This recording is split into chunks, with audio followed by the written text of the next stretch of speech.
The Drawing of the Three by Stephen King is the second book in the Dark Tower series, following the next step on Roland's quest to find the Dark Tower. This book had me feeling very, very weird when I first started. Very shortly, maybe after the first 10 pages, there is a massive shift in tone, abandoning the Western vibe that they worked so hard to establish in the first book almost completely, because the Western vibe would not serve to tell the story that Stephen King is trying to tell in this book.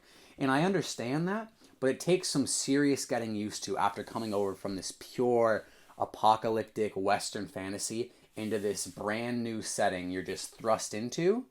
So I can understand why they had to change the setting, but it's pretty jarring. It takes some getting used to, and that's the first thing you're going to notice, and the first thing I noticed hopping into this book. But to clarify, I was really curious about this new setting and really excited to learn more about it. And I can't talk too much more about it because it would be kind of spoilery. But I'll get into spoilers later, and I'll give you guys a fair warning for that. Now, the first few pages of this book are extremely exciting. It picks off immediately where the first book left off, and some really kind of monumental stuff happens to the gunslinger, and Stephen King makes some choices that will affect almost every other book to my knowledge. And it's like, wow, how is the gunslinger gonna work around this one? Because it's pretty darn big, and I'm wondering if Stephen King will come to regret that choice later on down the road, because it's a pretty bold choice to have something of this nature happen to your protagonist. So that hooked me right in, because I'm like, well, where are we going to go from here, and how is he going to work through this one? So there is a pretty big hook to start you off with. But then the book introduces a good number of new characters in this story, and that was the kind of first hurdle for me to get into. Because very shortly after that first section, we start to learn a lot about a new character that Stephen King introduces into the story of the Dark Tower. And a lot of time is spent on this character, who we don't really know at this point, and I'm not really sure why we should care about him, because the way he works in the story, he's almost presented as a stepping stone to Roland's next goal. And it was very hard to kind of get into him, because we spent so long working with Roland in the first book, and experiencing him and his quest, and he's our guiding force. And then we go through these large chunks of pages where the gunslinger takes a back seat, and now it's all about this person for like almost a damn near 100 pages. And I'm like, I mean, this guy is cool and all, but like, I don't really care at all. But I know it'll be relevant to the story later on, and eventually that character does hook me in. And as I was reading it too, I could tell the book was going to be, okay, we're just going to get this 3 separate times with 3 different people as these new characters are introduced. And that is what happens. Now, luckily, the second and third character I jumped onto way more that he introduces, because all of the new characters are brilliant additions, but they do take some getting used to because of how much time we spent with the gunslinger. We want to be connected to him. So when we go through these vast sections without any relevance to Roland, it's like, all right, but what about the Dark Tower story? Like, this is cool and all, but eventually when they all tie in together, I do love them, and I'm very happy about their addition into the story. And even with the slow start with that first character, the subject and the circumstance of that character and the relationship to the gunslinger is very exciting once it gets going. But once the second new character is introduced, holy, they are an exciting character. They are very cool, especially in a fantasy book. I haven't read a lot of fantasy, but just in most literature and fantasy films, I would never have think to have seen a character like this, because they have some stuff affecting them that every character does have some major aspect that affects them that is very refreshing to see in the fantasy genre. But when this second character comes in, I really like this character. And the more we learn about them, it's like, well, because they're pretty relevant to what the gunslinger's trying to do, but how is he going to work around this aspect of them? And it's very, very intriguing, and I was really glued to the pages once they got introduced to the mix, this second character, because of how diverse their character is, and they kind of tackle different ends of the spectrum of the characters we would encounter in a fantasy book. And they are extremely interesting. If you read the book, you know what I'm talking about. I don't want to say too much, because once it's revealed kind of all of their backstory, we're like, wow, this is going to be a ride with this character. But without a doubt, the most exciting thing in this story is the change of setting and the change of tone.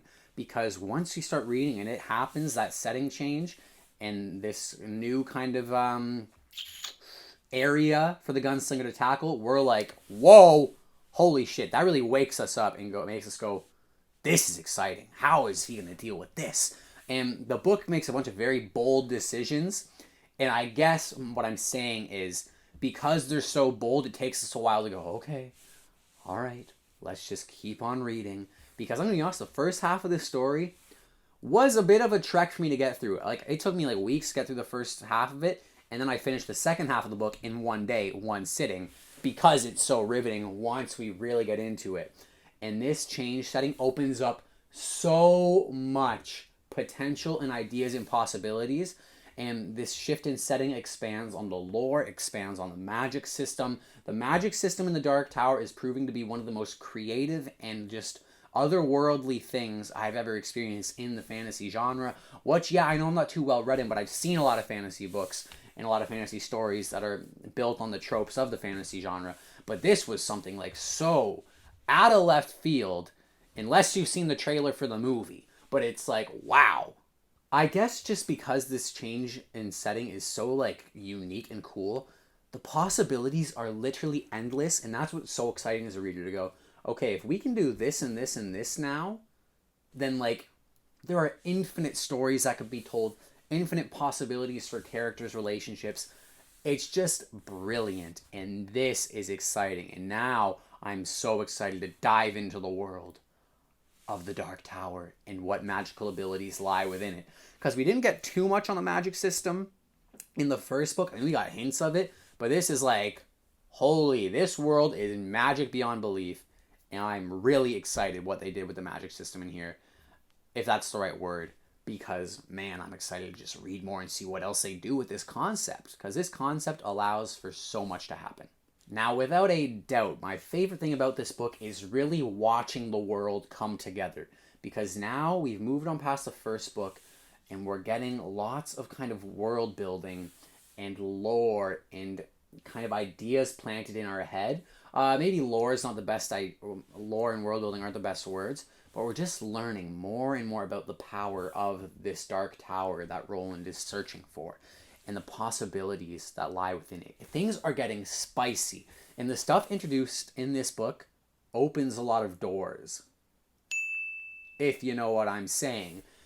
Because this, I've said it before and I'll say it again, the stories that can be told now with this new take on, well, not take, but this new information we've learned are infinite. They're infinite. And it's so, so cool. So, closing thoughts before I get into spoilers here. I love, love, love the new characters that have been introduced. I love the shift in tone. I love the shift in setting a little bit. The things that happen in this book are just really exciting, but it took me a while to really get to know these characters, and once I did, it really paid off. But I do think it was a bit of a bit of a sludge to get through and finally go, all right, here's what they're gonna do within the story. Because it's like, man, I'm 250 pages in, like, let's get something going here, you know? So, yeah. But other than that, the lore or the world building or whatever I want to call it is very exciting. The potential is very exciting. Not actually too much, like, physically happened on the journey to the Dark Tower here. And I was a little let down that we didn't learn more about Roland's world on a physical level and a cultural level, because there wasn't a lot of interacting with new cultures. There wasn't a lot of exploring new landscapes. It's kind of hard to explain, even though I just said the setting shift is really cool and effective and stuff like that. It's kind of hard to explain without reading the book. But we don't learn as much as I would like to about the physical... I can't say anything without spoilers. That's just the way it is. Point is, the book takes a bit to get into. I do really like it, and I hopped right to the third book because I'm so excited. When you finish this book, you'll be like, all right, I need to learn now much, much more. Spoiler time in 5, 4, 3, 2, 1. The character of Detta and Odetta are brilliant. I loved these two characters. I thought it was such a cool concept, especially in this kind of gathering of Roland's fellowship. I love that every character is so, like, just out of this world, literally, for a fantasy setting. Like, you've got a really hard drug addict, and then who's like recovering, and then you have someone with multiple personality disorders to the severest degree. It's often misdiagnosed by Roland and Eddie as schizophrenia, but no, it's not schizophrenia. It's multiple personalities. But what a unique tool for a character to have under their belt. And I really wish that Odetta and Detta had stayed separate people for much longer. I'm talking multiple books, because the amount of toying around we could have done with that, and how she plays into the story, and her service to, or not her service, but the way she serves the party and the company of the gunslinger is so cool. And I wish she was just separated from more, so we could really see the full extent of what Detta Walker and Odetta Holmes, I believe her name is, could do on either ends of the spectrum. And that would have been really cool, I think, to explore a bit, because I just think that was such a cool idea. Especially the idea of, we need her alive. We need Odetta alive, but Detta is trying to freaking kill us. Especially when Roland has to leave Eddie. Poor little Eddie to fend for himself. Roland goes into the other world, and he's stuck there. Well, not stuck there, but, he's trying to find his way back as quickly as possible. And Detta is over here scheming, ready to blow the poor guy's brains out, but they can't harm her. They need to keep her alive because she houses another being inside of her, Odetta, that Eddie's in love with, and Roland knows that they're both needed on his journey to the Dark Tower, but he doesn't know how, and that is so cool, and I loved it. And I loved seeing Roland hop between modern times and his world. It was so cool, because I think about this all the time. If we brought a guy from medieval times to 2020, what would he think? What would he even be able to interpret what he sees? Would his brain explode at the sight of a video, of a photograph? Like, there's so many cool stuff like that. And I'm a little surprised that we didn't get more of a visceral reaction from Roland. He took it pretty damn well. Like, the fact that, I guess because he knows the Dark Tower is like a nexus in time and dimension. I guess he knows the possibility of other worlds existing. There are other worlds than these. I guess he knows that. But, like, he's going from the desert of friggin' the Old West to New York friggin' City. That's pretty dramatic of a shift. I would have thought he would have been a lot more crazed about it, but, it was still cool to see him interact with that, going to a gun store. And I really liked also the Eddie Dean's, once I got really hooked into the character, it was kind of like a mini Martin Scorsese movie. Like, someone put it to me that way, and that was really cool. So I liked that, and I'm already, like, dream casting of it, like a film for this book in my head, who I want to direct it, who I wanted to write and act in it. And I'm probably going to release a full length, once I do the whole series, casting each book. I think those videos would be pretty interesting. The only other spoilery negative I can come up with is we stay on the beach the whole time. That's what I was trying to get at earlier when I said we don't really learn much about Roland's world in this. Because it's just like, I don't know.